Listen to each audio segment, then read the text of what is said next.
আচ্ছা, আজকে আমরা পড়বো হচ্ছে আন্তর্জাতিক বাণিজ্য। মানে সরি, আমার ক্লাস শুরু করতে দেরি হয়ে গেল। আমার নেটওয়ার্কের প্রবলেম হচ্ছিল, যে কারণে আমার ল্যাপটপটাও হ্যাং করে গেছে। তারপরে এতক্ষণে ঠিক হইলো। ঠিক হওয়ার পরে এই যে ক্লাসটা স্টার্ট করতে পারছি। কি যে হয় প্রতিদিন অনলাইন ক্লাসের সময় এসব ঝামেলা। আচ্ছা, যাই হোক। সমস্যা নেই ম্যাডাম। হ্যাঁ, তো যখন তোমরা মনে হয় একটু বিরক্ত,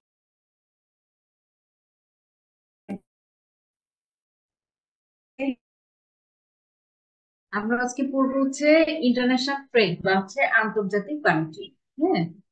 আহ, এখন আন্তর্জাতিক বাণিজ্যের সংজ্ঞায় যদি আমরা বলি যে পারস্পরিক প্রয়োজনে মানুষ কি করে, মানুষ বাণিজ্যটা যখন সংঘটিত হয় তখন তাকে আমরা বলি আন্তর্জাতিক বাণিজ্য। যে অনেক আগে থেকেই কিন্তু মানুষ দূর দূরান্তে নৌপথে, স্থল পথে বাণিজ্য করতে গিয়েছে।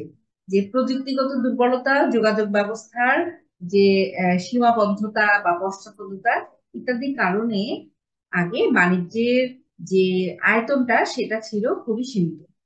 তারপরে ক্রেতাও ছিল সীমিত, শ্রমের যে বিভাজন সেটাও ছিল সীমিত। এসব সীমাবদ্ধতার কারণে বাজারের আয়তনও ছিল সীমাবদ্ধ বা সীমিত। কিন্তু বাণিজ্য বিস্তারের সাথে সাথে আহ, আহ, তোমার বাণিজ্য বিস্তারের সাথে সাথে বাণিজ্য করার ক্ষেত্রে বিনিময়ের যে বিভিন্ন মাধ্যম সেগুলোতে অনেক পরিবর্তন এসেছে। যে এক সময় মানুষ বিনিময়ের মাধ্যম হিসেবে কি ব্যবহার করতো? স্বর্ণ বা রৌপ্য। হ্যাঁ। ক্রমে কি হলো? ধাতব মুদ্রা, চেক, এবং এখন কি হয়? ক্রেডিট কার্ডের মাধ্যমে বিনিময় গুলো সম্পন্ন হয়। তো বিভিন্ন রাষ্ট্র তার সার্বভৌমিক সার্বভৌম প্রাতিষ্ঠানিক অধিকার হিসাবে বিভিন্ন দেশের ভিন্ন ভিন্ন মুদ্রা চালু করা হচ্ছে। ইউরোর সাথে বিনিময় হওয়ার কথা। এইভাবে আন্তর্জাতিক বাণিজ্য করতে গেলে এক দেশের মুদ্রার সাথে আরেক দেশের মুদ্রা বিনিময় করার প্রয়োজন হয় এবং তার বিনিময় হারটা নির্ধারিত হয়। তারপরে সাম্প্রতিক কালে ইন্টারনেটের কি ব্যাপক প্রসারের ফলে আন্তর্জাতিক বাণিজ্যের ধরনেও পরিবর্তন এসেছে। এখন হচ্ছে ই বাণিজ্যের মাধ্যমে বেশিরভাগ আন্তর্জাতিক বাণিজ্য কিন্তু সংঘটিত হচ্ছে। আর অভ্যন্তরীণ বাণিজ্য কোনটা? যে একই বা অঞ্চলে প্রাকৃতিক সম্পদের প্রাপ্যতা বা প্রাচুর্য বিভিন্ন রকম হতে পারে। যেমন কি, যেমন আফ্রিকার অনেক দেশে তোমার খনিজ সম্পদ আছে। এসব দেশ খনিজ সম্পদ রপ্তানি করতে পারে, কিংবা খনিজ সম্পদ বেস যে ইন্ডাস্ট্রি সেটা তারা গড়ে তোলে। আহ, উম, সেই সেই খনিজ সম্পদের উপর নির্ভর করে যে দ্রব্য উৎপাদন করবে সেই উৎপাদিত দ্রব্য তারা রপ্তানি করবে। আবার অন্যদিকে জাপানে যেমন ধর্মীয় এবং সামাজিক কারণে ভারতের মানুষ বা হিন্দু ধর্মাবলম্বী যারা, তারা কি গরুর মাংস খান না, এই জন্য ইন্ডিয়াতে কি গরুর মাংসের চাহিদাটা কম থাকে। অন্যদিকে বাংলাদেশে মানুষের কাছে গরুর মাংসের চাহিদা ব্যাপক। তো যে কারণে বাংলাদেশে ভারত থেকে বৈধ এবং অবৈধ পথে অনেক গরু আমদানি হয়ে থাকে। তাদের চাহিদার তারতম্য কিন্তু আন্তর্জাতিক বাণিজ্যের আর একটি কারণ। তারপরে প্রযুক্তিগত তফাতের কারণে উদ্বৃত্ত বা ঘাটতি উৎপাদন। যে সারা বিশ্বে বিভিন্ন দেশের মধ্যে বা বিভিন্ন অঞ্চলের মধ্যে প্রযুক্তিগত অবস্থানের ক্ষেত্রে অনেক পার্থক্য দেখা যায়।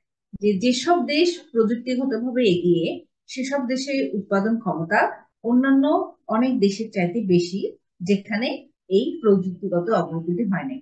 তার ফলে কোনো কোনো দেশে কোনো কোনো পণ্য প্রচুর পরিমাণে উৎপাদিত হয় এবং সেগুলো উদ্বৃত্ত হয়, উদ্বৃত্তটা আবার রপ্তানি হয়।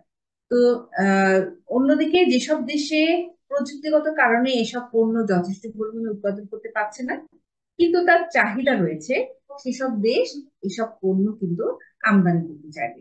যেমন বাংলাদেশের মতো দেশ যুক্তরাষ্ট্র বা তাইওয়ান থেকে কম্পিউটার, কিংবা ভারত বা জাপান থেকে কিন্তু গাড়ি আমদানি করে। যেহেতু আমাদের দেশে প্রযুক্তিগত অগ্রগতি কম, কাজেই প্রযুক্তির ব্যবহার করে যেসব পণ্য উৎপাদিত হয়, বাংলাদেশ সেসব পণ্য কিন্তু আমদানি করতে পারে। আবার অন্যদিকে লেবার অনেক অ্যাভেলেবেল এবং সস্তা, কাজেই সে লেবার ইন্টেন্সিভ টেকনোলজি ব্যবহার করে এখানে সেই শ্রমনির্ভর তোমার যে ইন্ডাস্ট্রি গুলো সেগুলো গড়ে তুলতে পারে, সেখান থেকে যে দ্রব্য উৎপাদিত হবে সেগুলো বাংলাদেশ রপ্তানি। এরপর আসে উৎপাদন খরচের পার্থক্য, যে উৎপাদন শক্তির প্রাচুর্য আছে, আবার পাটেরও প্রাচুর্য আছে। সুতরাং এখানে শ্রম প্রধান শিল্প কিংবা পাট কেন্দ্রিক শিল্প উৎপাদনে কিন্তু খরচটা কম পড়বে। আবার অন্যদিকে আহ মিশর বা পাকিস্তানে কিন্তু তুলা আছে, যে এই জন্য তাদের কি সুতা উৎপাদনে তাদের খরচটা কম পড়বে। প্রযুক্তিগত দক্ষতার কারণে জাপান বা কোরিয়ায় গাড়ি উৎপাদনে খরচ কম পড়বে।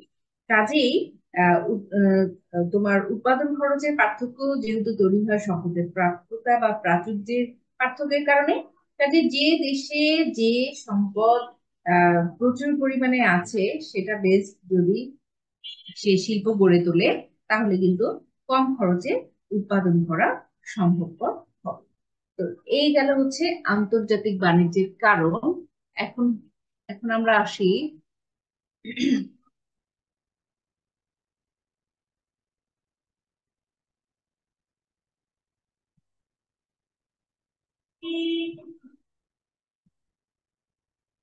আচ্ছা, আন্তর্জাতিক বাণিজ্যের গুরুত্ব। আচ্ছা, আন্তর্জাতিক বাণিজ্যের গুরুত্ব কি? আমরা লিখেছি যে অধিক উৎপাদন, কম খরচে উৎপাদন এবং তুলনামূলকভাবে কম দামে দ্রব্যের প্রাপ্তি, নতুন প্রযুক্তির উদ্ভাবন, একচেটিয়ামূলক শোষণের অবস্থা তৈরি হয়। উৎপাদন খরচে পার্থক্য তৈরি হয় যে সম্পদের প্রাপ্যতা বা প্রাচুর্যের কারণে। এখন যে দেশে যে পণ্য, ধরো যে যে র ম্যাটেরিয়ালস বা যে ই দিয়ে কাঁচামাল দিয়ে সেই দ্রব্যটা উৎপাদিত হবে, সেটা যদি অনেক অ্যাভেলেবল হয় এবং যদি সস্তা হয়, তখন কি হবে? আহ, তখন সেই নির্ভর যদি দ্রব্য উৎপাদনে সেই দেশ নিয়োজিত থাকে, তাহলে কি হবে? কম খরচে দ্রব্য এবং সেবা সামগ্রী উৎপাদন করতে পারবে। যার ফলে কি হবে? যার ফলে সে যে দ্রব্যটা দিয়ে আন্তর্জাতিক বাণিজ্যে অংশগ্রহণ করবে, সেটা কম খরচে উৎপাদন কি হবে? তার রপ্তানিটা কিন্তু বেড়ে যাবে। এরপরে কি? এরপরে কি বলেছি বলতো? আয় ও নিয়োগ বৃদ্ধি না? জি ম্যাম, আয় জি নিয়োগ ম্যাম, বৃদ্ধি। আয় ও নিয়োগ হ্যাঁ। বৃদ্ধি। এখন আন্তর্জাতিক বাণিজ্যের মাধ্যমে যেহেতু আমরা কি বলেছি যে উৎপাদনটা কি আদান প্রদান করা হয়ে থাকে, যার মাধ্যমে কি হয়? যার মাধ্যমে যে আনস্কিল্ড যে পপুলেশন রয়েছে, তাদেরকে স্কিল্ড পপুলেশনে রূপান্তরিত করা সম্ভবপর। আসলে যে বিশ্ব কল্যাণ বৃদ্ধি, যে অর্থনীতিবিদরা মনে করেন যে যত দ্রব্য তত ভালো, অর্থাৎ আন্তর্জাতিক বাণিজ্যের মাধ্যমে যেহেতু আহ বিশ্বে সমগ্র বিশ্বে টোটাল উৎপাদন বৃদ্ধি পায়, কাজেই এবং এই আন্তর্জাতিক বাণিজ্যে অংশগ্রহণ না করে থাকে, তাহলে সেই দেশের যে উৎপাদক রয়েছে বা উৎপাদক শ্রেণী রয়েছে, তারা কি করতে পারে? তাদের যে একচেটিয়া ক্ষমতা, সেটা ব্যবহার করে মানে কম মানের বা খারাপ মানের দ্রব্য অনেক বেশি দামে কিন্তু বিক্রি করতে পারে। কিন্তু আন্তর্জাতিক বাণিজ্য থাকলে কি হবে? যে বিভিন্ন দেশের যে তখন বিভিন্ন দেশ থেকে যেহেতু দ্রব্য আমদানি করার সুযোগ রয়েছে, যার ফলে একই ধরনের দ্রব্য, দেশীয় দ্রব্য এবং বিদেশ থেকে যে আমদানি করা দ্রব্য, তাদের মধ্যে কিন্তু একটা প্রতিযোগিতা বিরাজ করবে। ফলে একচেটিয়া আহ কারবার এখানে কিন্তু প্রতিরোধ করা সম্ভবপর হবে, অর্থাৎ আন্তর্জাতিক বাণিজ্যের মাধ্যমে একচেটিয়ামূলক যেটা শোষণ, সেটার কিন্তু অবসান ঘটে। এরপরে আসো যে আন্তর্জাতিক সম্প্রীতি, যে আন্তর্জাতিক বাণিজ্যের মাধ্যমে বিভিন্ন দেশের মধ্যে যে সহযোগিতা, সেটা কিন্তু বৃদ্ধি পায়। এর দ্বারা কি হয়? শিক্ষা, সংস্কৃতি এবং জ্ঞানের আদান প্রদান ঘটে, যা বিশ্বে বন্ধুত্বপূর্ণ সম্পর্ক এবং সম্প্রীতি গড়ে তুলতে সাহায্য করে। এরপরে আসো যে প্রাকৃতিক দুর্যোগ মোকাবেলা, যে আন্তর্জাতিক বাণিজ্যের মাধ্যমে বিভিন্ন দেশে ডেভিড রিকার্ডো। আমার বেদান্ত যাও পাঠাও বেদান্ত। আচ্ছা, পরম সুবিধা তত্ত্ব অনুযায়ী যে দুটি দেশের মধ্যে আন্তর্জাতিক বাণিজ্য হয়, কারণ কি? কারণ দুটি দেশই বাণিজ্য থেকে কি হয়? লাভবান হয়। তো বাণিজ্য থেকে লাভ দেখানোর জন্য আহ ডেভিড রিকার্ডো তুলনামূলক সুবিধা তত্ত্ব প্রদান করেছে, অন্যদিকে অ্যাডাম স্মিথ পরম সুবিধা তত্ত্ব প্রদান করেছেন। তো পরম সুবিধা তত্ত্ব কাকে বলা হয়?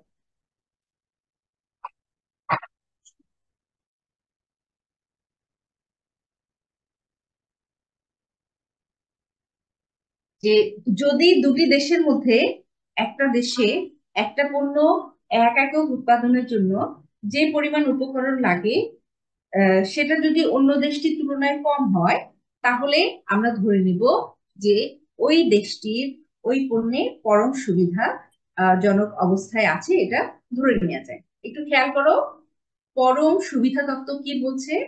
যে যদি দুটি দেশের মধ্যে একটি দেশে একটি পণ্য এক একক উৎপাদনের জন্য যে পরিমাণ উপকরণ লাগে তা যদি অন্য দেশটির তুলনায় কম হয়, তাহলে আমরা ধরে নিব যে প্রথমত দেশটির ওই পণ্যে পরম সুবিধা আছে।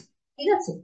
তো এই বিষয়টা আমরা এখানে একটা টেবিলের মাধ্যমে দেখিয়েছি যে প্রতি একক উৎপাদনে প্রয়োজনীয় শ্রমের পরিমাণ।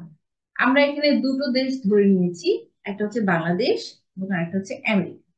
আর এখানে দুটো দ্রব্য ধরে নিয়েছি, একটা হচ্ছে গার্মেন্টস বা তৈরি পোশাক, আর একটা হচ্ছে কম্পিউটার। এখন পরম সুবিধা তত্ত্ব অনুযায়ী কি বলা হয়েছে? পরম সুবিধা তত্ত্ব অনুযায়ী যদি দুটি দেশের মধ্যে একটি দেশে একটি পণ্য এক একক উৎপাদনের জন্য যে পরিমাণ উপকরণ এটা যদি অন্য দেশটির তুলনায় কম হয়, তাহলে ওই দেশের ওই পণ্য উৎপাদনে পরম সুবিধা আছে বলা যায়। তো আমরা এখানে দুটো দেশ ধরে নিয়েছি, যে একটা হচ্ছে বাংলাদেশ আর একটা হচ্ছে আমেরিকা, এবং এখানে দুটো দ্রব্য আমরা ধরে নিয়েছি, একটা হচ্ছে তৈরি পোশাক আর তোমার লেবার লাগে বা শ্রম লাগে হচ্ছে 2 একক।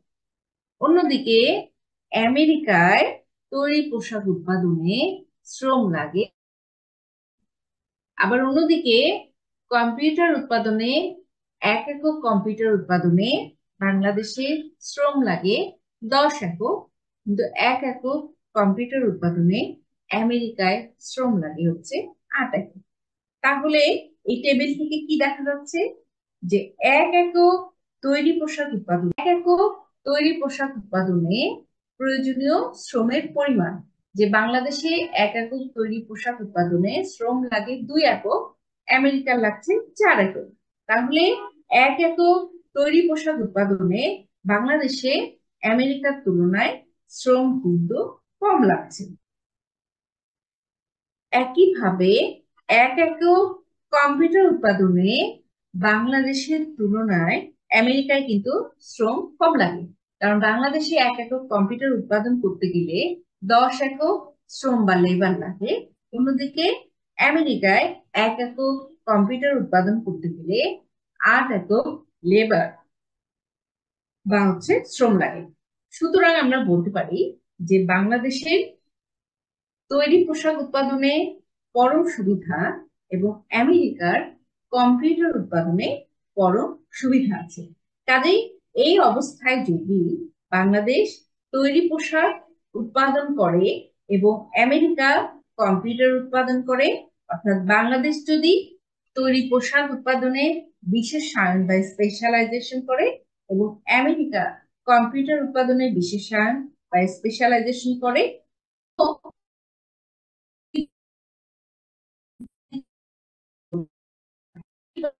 যদি বিনিময় করে, তাহলে কি হবে?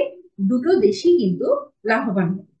এখন আমরা মনে করছি যে বা অ্যাজিউম করে নিচ্ছি যে দুটো দেশের মধ্যে কম্পিউটার এবং তৈরি পোশাকের যে বিনিময়, বাংলাদেশ যদি 3 একক তৈরি পোশাক রপ্তানি করে, বিনিময়ে সে আমেরিকা থেকে 1 একক কম্পিউটার পাবে।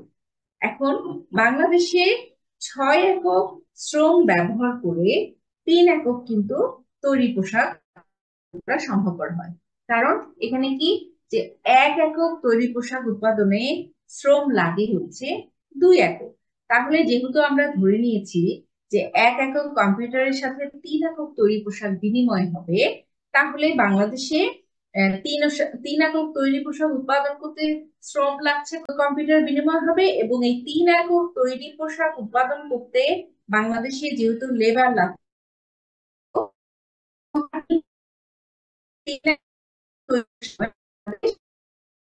একটি কম্পিউটার পাবে আমেরিকা থেকে, যেটা বাংলাদেশে যদি উৎপাদন করতো তাহলে কিন্তু 10 একক শ্রম বা লেবার লাগতো।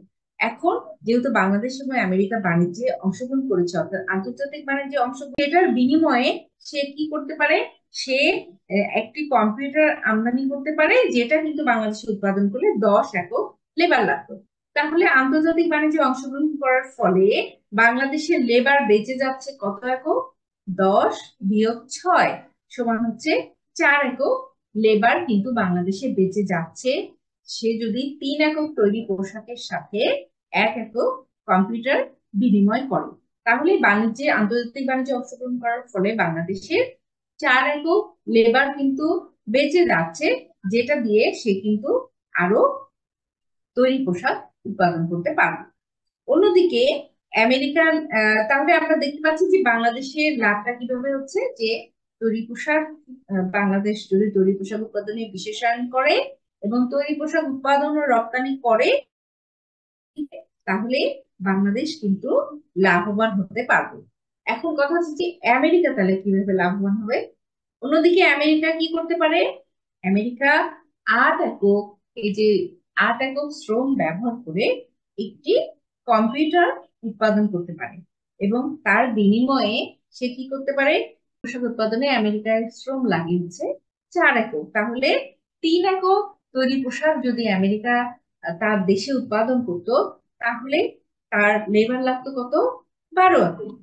সুতরাং এই যে 12 এককের বিনিময়ে সে কি করতে পারে, সে আহ, উম, তার একটি কম্পিউটারের বিনিময়ে সে কিন্তু 3 একক তৈরি পোশাক পেতে পারে।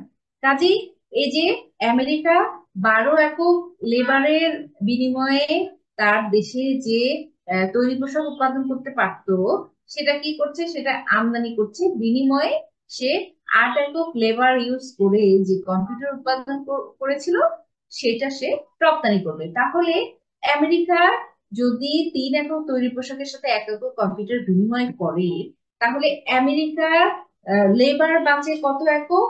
আমেরিকার লেবার বাঁচে 12 - 8 সমান হচ্ছে 4 একক। সুতরাং বাণিজ্যরত দুটি দেশের মধ্যে কোনো পণ্য থাকলে বাণিজ্যের মাধ্যমে কিন্তু উভয় দেশই লাভবান হয়। তো আন্তর্জাতিক বাণিজ্যের বেশিরভাগটাই কিন্তু মূলত এই যে অ্যাবসলিউট অ্যাডভান্টেজ বা পরম সুবিধার ভিত্তিতে হয়ে থাকে। তো এটাই হচ্ছে পরম সুবিধা তত্ত্ব, যে দুটো। এই জন্য বাংলাদেশ কি করছে, লেবার ইন্টেন্সিভ টেকনোলজি ব্যবহার করে তৈরি পোশাক উৎপাদন করছে। এখন বাংলাদেশে লেবারের যে তৈরি পোশাক উৎপাদনে বাংলাদেশের লেবারের দক্ষতা অনেক বেশি, এই জন্য দেখা যাচ্ছে যে 1 একক তৈরি পোশাক উৎপাদনে বাংলাদেশের লেবার লাগছে হচ্ছে 2 একক। ঠিক আছে। আবার অন্যদিকে আমেরিকার 1 একক তৈরি পোশাক উৎপাদনে লেবার লাগছে হচ্ছে 4। তাহলে এখানে কি দেখা যাচ্ছে, যে বাংলাদেশে আমরা পরম সুবিধা তত্ত্ব অনুযায়ী কি জানি, যে যদি দুটি দেশের মধ্যে একটি দেশে একটি পণ্য উৎপাদনের একটি 1 একক উৎপাদনের জন্য যে পরিমাণ উপকরণ লাগে সেটা যদি অন্য দেশের তুলনায় কম হয়, এখন কি বাংলাদেশের তৈরি পোশাক উৎপাদনে লেবার কম লাগছে, আমেরিকার বেশি লাগছে, তাহলে কোন দেশ পরম সুবিধাজনক অবস্থায় আছে বলো তো দেখি, বলো। আমার পরম সুবিধা তত্ত্ব অনুযায়ী অন্য দেশের তুলনায় কম হয়, তাহলে আমরা বলতে পারি যে সেই দেশে সেই পণ্যে পরম সুবিধা আছে। এখন বাংলাদেশে 1 একক গার্মেন্টস এর ক্ষেত্রে বাংলাদেশ পরম সুবিধায় আছে। পরম সুবিধা আছে, আর আবার কম্পিউটারের ক্ষেত্রে কি কম্পিউটারের হবে ক্ষেত্রে বলতো? আমেরিকা। America, America. হ্যাঁ। এই যে এই জিনিসটাই হচ্ছে, তাহলে কি যে আন্তর্জাতিক বাণিজ্যের মাধ্যমে যদি পরম সুবিধার ভিত্তিতে আমরা যদি দেখি যে বাংলাদেশ এবং আমেরিকা আন্তর্জাতিক বাণিজ্যে অংশগ্রহণ করছে, তাহলে কি বাংলাদেশ তৈরি পোশাক উৎপাদনে বিশেষায়ন করতে পারে এবং রপ্তানি করতে পারে, এবং অন্যদিকে আমেরিকা কম্পিউটার উৎপাদনে বিশেষায়ন এবং কি রপ্তানি করতে পারে, যার ফলে আন্তর্জাতিক বাংলাদেশ এবং আমেরিকা যদি আন্তর্জাতিক বাণিজ্যে অংশগ্রহণ করে, তাহলে কি হতে পারে, দুটো দেশই বাণিজ্যের মাধ্যমে লাভজনক হতে পারে।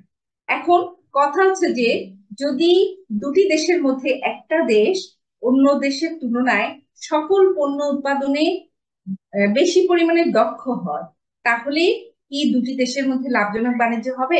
এখন সাধারণভাবে মনে হতে পারে দুটোই কিন্তু রপ্তানি করা সম্ভবপর নয়। কিন্তু আমরা যে আন্তর্জাতিক বাণিজ্যের ক্ষেত্রে দুটো তত্ত্বের কথা বললাম, একটা হচ্ছে অ্যাবসলিউট অ্যাডভান্টেজ থিওরি আর একটা হচ্ছে কম্পারেটিভ অ্যাডভান্টেজ থিওরি। আমরা এতক্ষণ অ্যাবসলিউট অ্যাডভান্টেজ থিওরি, যেটা থিওরি অফ অ্যাবসলিউট অ্যাডভান্টেজ বা চরম সুবিধা তত্ত্ব, যেটা অ্যাডাম স্মিথ দিয়েছে, সেটা হচ্ছে আমরা এতক্ষণ আলোচনা করলাম। এখন আমরা আলোচনা করব হচ্ছে যে ডেভিড রিকার্ডো যে তুলনামূলক সুবিধা তত্ত্ব দিয়েছেন। যে আমরা বলছি যে সাধারণভাবে ধরে নেওয়া হয় যে যে কোনো পণ্য উৎপাদনে বাংলাদেশের শ্রমিকের তুলনায় আমেরিকার শ্রমিকদের উৎপাদনশীলতা অনেক বেশি, যে এত বেশি যে বাংলাদেশের পক্ষে আমেরিকায় কোনো পণ্যই রপ্তানি করা কিন্তু সম্ভবপর নয়। কিন্তু তুলনামূলক সুবিধা তত্ত্ব বলছে যে না, এই অবস্থাতেও কিন্তু লাভজনক বাণিজ্য সম্ভবপর হয়। যে বাংলাদেশের আমেরিকার তুলনায় বাংলাদেশ তো বলছে যে বাংলাদেশ যে পণ্য উৎপাদনে সবচেয়ে কম অদক্ষ, খেয়াল করো, বাংলাদেশ যে পণ্য উৎপাদনে সবচেয়ে কম অদক্ষ, সেটির ক্ষেত্রে আমরা বলতে পারি যে বাংলাদেশের তুলনামূলক সুবিধা আছে বা কম্পারেটিভ অ্যাডভান্টেজ আছে। আন্তর্জাতিক বাণিজ্যের জন্য পরম সুবিধা অবশ্যই একটা প্রয়োজনীয় বিষয়, কিন্তু তার জন্য যেটা প্রয়োজন সেটা হচ্ছে তুলনামূলক সুবিধা। এখন তুলনামূলক সুবিধা তত্ত্ব অনুযায়ী যে প্রতিটা দেশ যে দ্রব্য তুলনামূলকভাবে কম খরচে উৎপাদন করতে পারে বা যাতে তারা তুলনামূলকভাবে কম অদক্ষ সেই দ্রব্য উৎপাদন করতে পারে, বিশেষায়ন করতে পারে এবং যদি রপ্তানি করতে পারে, তাহলে কিন্তু সেই দেশ বা দুটি দেশে কিন্তু উপকৃত হবে। একইভাবে যদি প্রতিটি দেশ যে দ্রব্য তুলনামূলকভাবে বেশি খরচে উৎপাদন করতে পারে বা যাতে তুলনামূলকভাবে বেশি অদক্ষ সে যদি সেই দ্রব্য আমদানি করে, তাহলে কিন্তু প্রতিটা দেশই উপকৃত হবে। তো এই যে তুলনামূলক সুবিধা তত্ত্ব, এটা আমরা একটা ছকের মাধ্যমেই দেখাবো। তো আহ হ্যাঁ, এই যে তুলনামূলক সুবিধা তত্ত্বের ছক হচ্ছে এইটা, যে আমরা পরম সুবিধার ছকটা দেখেছিলাম এরকম, আর তুলনামূলক সুবিধা তত্ত্বের যে টেবিল সেটা হচ্ছে এরকম। যে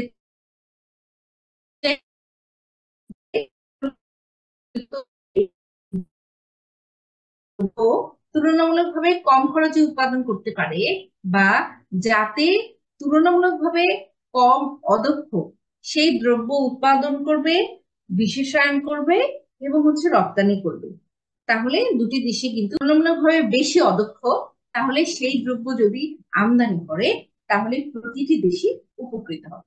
তো আমরা এখানে টেবিলে কি দেখতে পাচ্ছি? টেবিলে দেখতে পাচ্ছি এখানে দুটো দেশ, একটা হচ্ছে বাংলাদেশ, একটা হচ্ছে আমেরিকা। এখানে আমরা দুটো দ্রব্য দেখতে পাচ্ছি, একটা হচ্ছে গার্মেন্টস বা তৈরি পোশাক, আর একটা হচ্ছে কম্পিউটার। এখন এক একক তৈরি পোশাক উৎপাদনে বাংলাদেশে লেবার লাগছে 2 একক, যেখানে আমেরিকায় লাগছে 1 একক। আবার অন্যদিকে 1 একক কম্পিউটার উৎপাদনে বাংলাদেশে লেবার লাগছে 10 একক, আমেরিকায় লাগছে 2 একক। তাহলে আমরা কি দেখতে পাচ্ছি? আমরা যদি পরম সুবিধার কথা বলি, তাহলে কিন্তু বাংলাদেশ পরম সুবিধার ভিত্তিতে একেবারে অসুবিধাজনক অবস্থায় আছে দুটো দ্রব্যের ক্ষেত্রে। কারণ হচ্ছে 1 একক তৈরি পোশাক উৎপাদনে লেবার লাগছে 2 একক, যেখানে আমেরিকায় লাগছে 1 একক। তাহলে কি যে পরম সুবিধার ভিত্তিতে তৈরি পোশাকের ক্ষেত্রে আমেরিকা বাংলাদেশের তুলনায় সুবিধাজনক অবস্থায় আছে। অন্যদিকে কম্পিউটার উৎপাদনের ক্ষেত্রে 1 একক কম্পিউটার উৎপাদনে আমেরিকায় শ্রম লাগছে আছে। তাহলে আমরা যদি পরম সুবিধার ভিত্তিতে বলি যে আমেরিকা বাংলাদেশের তুলনায় গার্মেন্টস এবং কম্পিউটার বা তৈরি পোশাক এবং কম্পিউটার দুটো ক্ষেত্রেই পরম সুবিধাজনক অবস্থায় আছে এবং বাংলাদেশ পরম অসুবিধাজনক অবস্থায় আছে। একটু এক মিনিট, হ্যালো।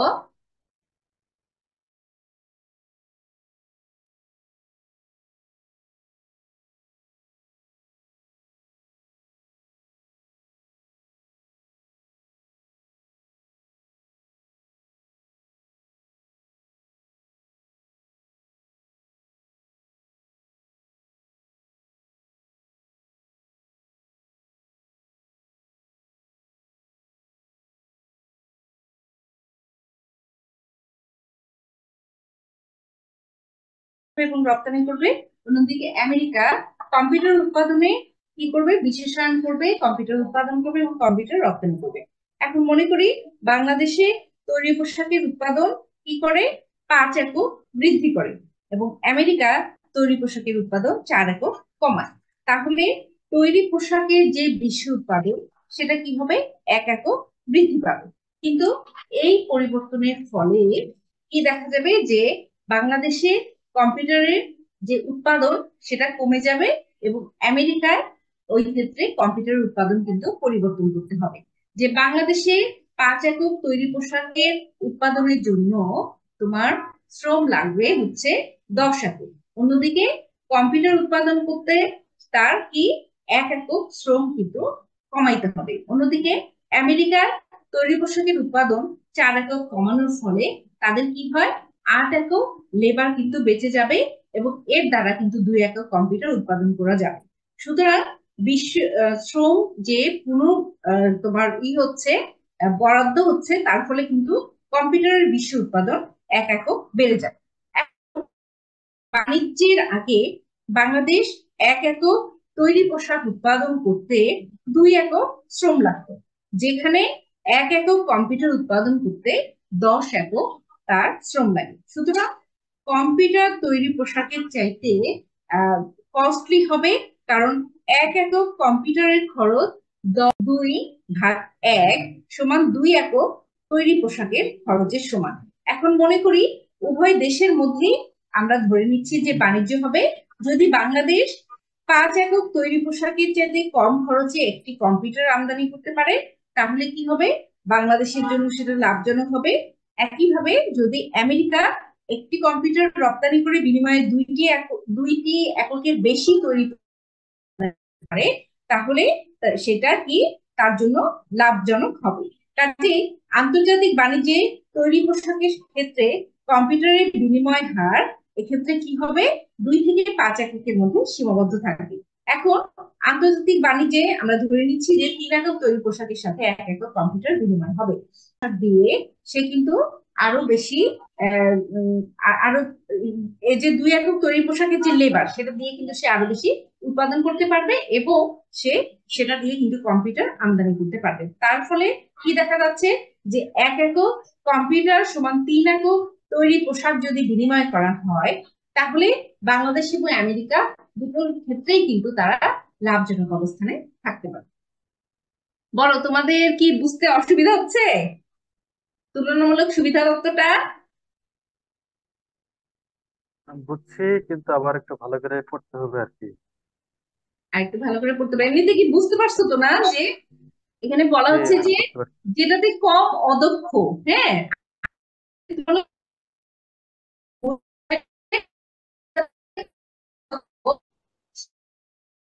রপ্তানি করবে এবং হচ্ছে বিশেষায়ন করবে, তাই না? আর অন্যদিকে যেটাতে কি, যেটাতে বেশি অদক্ষ সেটা আমদানি করবে, তাহলে ওই পারবে। আমরা আর পরম সুবিধা তত্ত্বের ক্ষেত্রেও যেমন দেখেছি যে 1 একক কম্পিউটারের সাথে 3 একক তৈরি পোশাক বিনিময় হবে। তো এই ক্ষেত্রেও কিন্তু আমরা দেখতে পাচ্ছি যে 1 একক কম্পিউটারের সাথে 3 একক তৈরি পোশাক বিনিময় হবে। এখন বলা হচ্ছে যে বাংলাদেশে 3 একক তৈরি পোশাক রপ্তানি কম্পিউটার পাবে, কিন্তু এই একটা কম্পিউটার যদি দেশের ভিতরে সে উৎপাদন করতে যায়, তাহলে কি হবে, তার 5 একক যে তৈরি পোশাক, কারণ হচ্ছে বাংলাদেশে কম্পিউটার উৎপাদন করতে লেবার রাখছে 10 একক, তাই না? কিন্তু গার্মেন্টস তৈরি পোশাক উৎপাদন কি হবে, তাকে যে এই যে 10/2 সমান হচ্ছে 5 একক যেটা তৈরি পোশাক সেটা কিন্তু স্যাক্রিফাইস করতে হবে। সুতরাং আমদানির ফলে বাংলাদেশে কি হবে, 2 একক যে তৈরি পোশাক সেটা কিন্তু বেঁচে যাবে, তার লেবারটাও বেঁচে যাবে, সেই লেবার দিয়ে সে কিন্তু আরো তৈরি পোশাক উৎপাদন করতে পারবে এবং সে কিন্তু কম্পিউটার বিনিময়ে কম্পিউটার আমদানি করতে পারবে। তাহলে কিন্তু দেখা যাচ্ছে যে বাংলাদেশ যদি তৈরি পোশাক উৎপাদনে বিশেষায়ন করে এবং রপ্তানি